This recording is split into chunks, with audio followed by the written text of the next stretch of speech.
नमस्कार दोस्तों, मैं दीपक शर्मा अंग्रेश आपका स्वागत करता हूं द लीगल चैम्बर में। अब दोस्तों, आज हम स्पेशली बात करने वाले हैं चेक बाउंस केसेस के बारे में। देखिए, अक्सर देखने को मिलता है कि एक व्यक्ति विश्वास के चलते सामने वाली पार्टी को चेक्स देता है और वो पार्टी बाद में उन चेक का गलत तरीके से इस्तेमाल करके उन चेक को डिसऑनर करा देती है, जिसको हम बोलते हैं कि चेक बाउंस हो गया।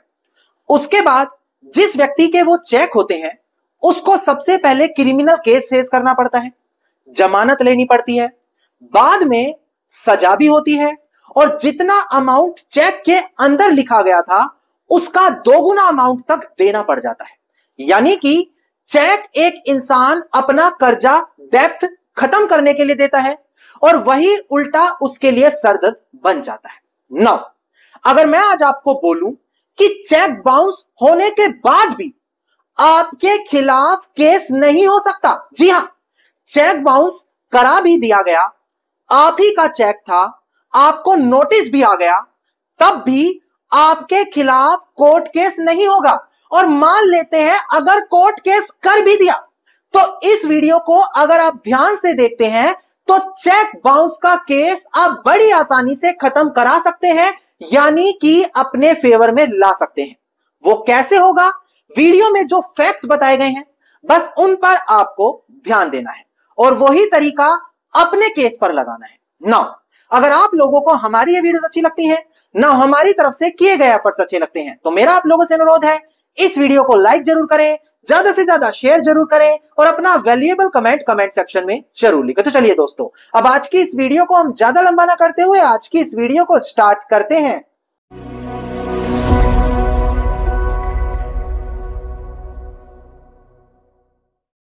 अब दोस्तों, सबसे पहले वीडियो की स्टार्टिंग में एक बड़ी महत्वपूर्ण जानकारी आप लोगों को दे दी जाए। देखिए, चेक बाउंस से रिलेटेड आप ये वीडियो देख रहे हैं जहां पर हम लेटेस्ट जजमेंट आप लोगों के लिए लेकर आए हैं। पर राज की बात यह है कि सुप्रीम कोर्ट रोजाना या फिर समय समय पर चेक बाउंस से रिलेटेड काफी सारी जजमेंट पास करता रहता है और इतनी सारी जजमेंट पास करता है फिर भी आप लोगों तक वो सारी जजमेंट नहीं आ पाती। कारण क्योंकि आपके पास प्रॉपर सोर्स मौजूद नहीं होता जहां से हर एक लेटेस्ट जजमेंट आप प्राप्त कर सकें। पर दोस्तों, अब ऐसा बिल्कुल नहीं होगा। मैंने आप लोगों के लिए बनाया है वीआईपी व्हाट्सएप ग्रुप, जहां पर चेक बाउंस से रिलेटेड या फिर सुप्रीम कोर्ट की जो भी लेटेस्ट जजमेंट आती है रोजाना हर एक जजमेंट वहां पर आपको मिलने वाली है। जहां पर चाहे आपका चेक बाउंस का केस हो या कोई दूसरा केस हो, जब आपके पास बिल्कुल लेटेस्ट जजमेंट आपके फेवर की होगी तो यह बात तो पक्का है कि केस आपके फेवर में तो आएगा ही आएगा, चाहे आप कोई एडवोकेट हो या एक कॉमन इंडिविजुअल है जिनका कोर्ट में केस चल रहा है।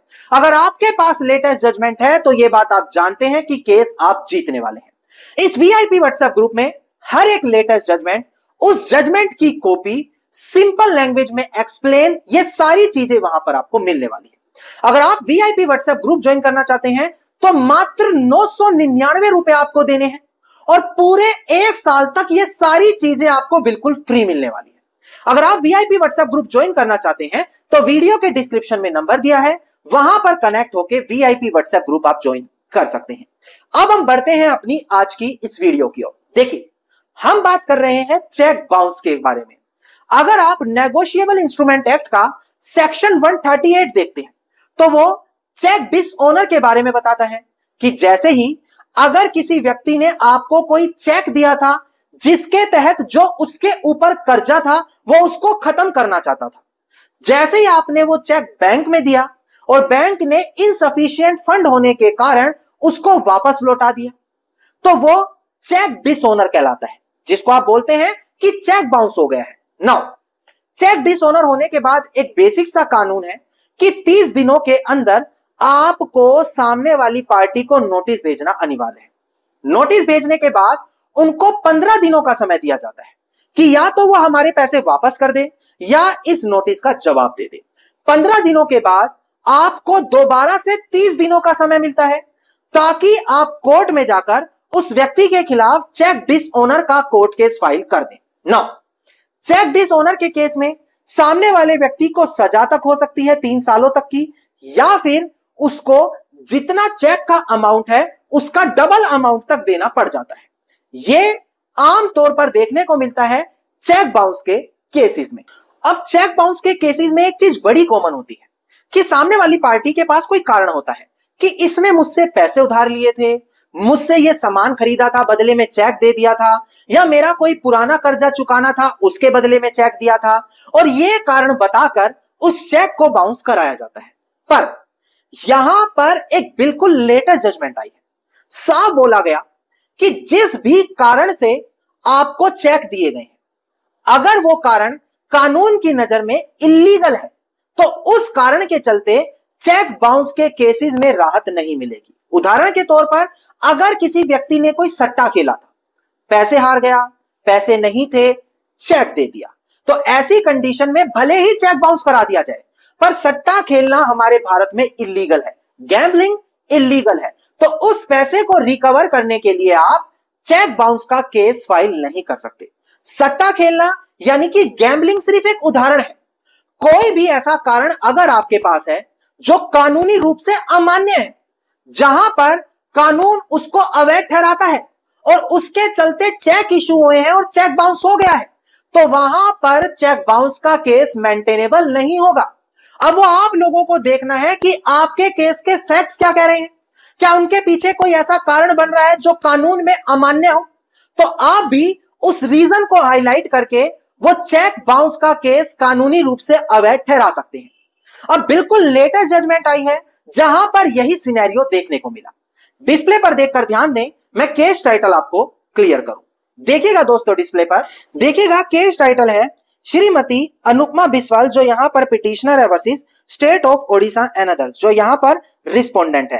क्रिमिनल नंबर है इसका 3881 ऑफ 2023, और सबसे बड़ी बात 4 मार्च 2025 की ऑनरेबल ओडिशा हाई कोर्ट की जजमेंट है।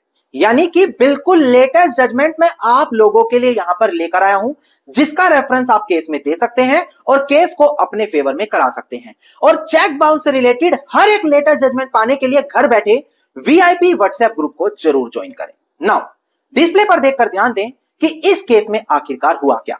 देखिएगा दोस्तों, डिस्प्ले पर यहां पर ओडिशा हाईकोर्ट ने यही हेल्ड किया कि कोई भी ऐसी कंप्लेंट चेक बाउंस से रिलेटेड मेंटेनेबल नहीं होगी जहां पर जो आरोपी है, एक्यूज्ड है, वो ऐसा चेक इशू कर रहा हो जो इलीगल ट्रांजैक्शन से जुड़ा हो, मतलब कि किसी इलीगल पर्पस को फुलफिल करने के लिए वो चेक इशू किया गया।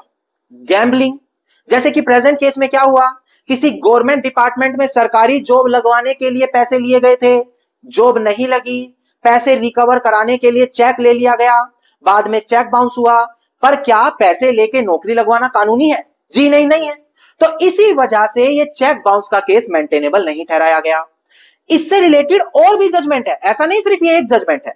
डिस्प्ले पर देखकर ध्यान दें आप, काफी सारी जजमेंट है यहाँ पर। मद्रास, दिल्ली, कर्नाटका, बॉम्बे हाई कोर्ट की, NV Singh Padiyan versus MM Roy 1978 की, वीरेंद्र सिंह वर्सेस लक्ष्मी नारायण अनदर 2006 की, आर परिमाला बाई वर्सेस भारसन नरसिम्हा 2018 की, इसके अलावा नंदा वर्सेस नंद किशोर 2010 की। और इन सभी जजमेंट में यही बोला गया था कि अगर जो चेक इशू किया गया है वो लीगली एनफोर्सेबल नहीं है, मतलब कि किसी गैर कानूनी पर्पस के पैसों को रिकवर करने के लिए किया जा रहा है, तो वहां पर चेक बाउंस का केस मेंटेनेबल नहीं होगा।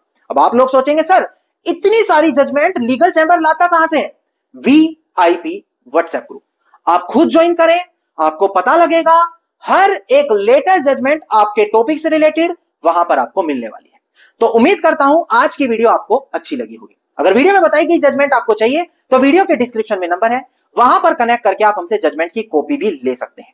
धन्यवाद दोस्तों, उम्मीद करता हूं वीडियो में मिली जानकारी आप लोगों के लिए बेहद ज्यादा लाभदायक साबित होगी। वीडियो में मिली जानकारी आप लोगों को अच्छी लगी तो वीडियो को लाइक, शेयर और कमेंट जरूर कीजिएगा। वीडियो से जुड़ा कोई क्वेश्चन है तो मुझे कमेंट सेक्शन में लिख सकते हैं। इसके अलावा अगर आप लोग इसी प्रकार की महत्वपूर्ण जानकारी रोजाना पाना चाहते हैं तो चैनल को तुरंत सब्सक्राइब करके नोटिफिकेशन बेल आइकन आप जरूर दबा दें।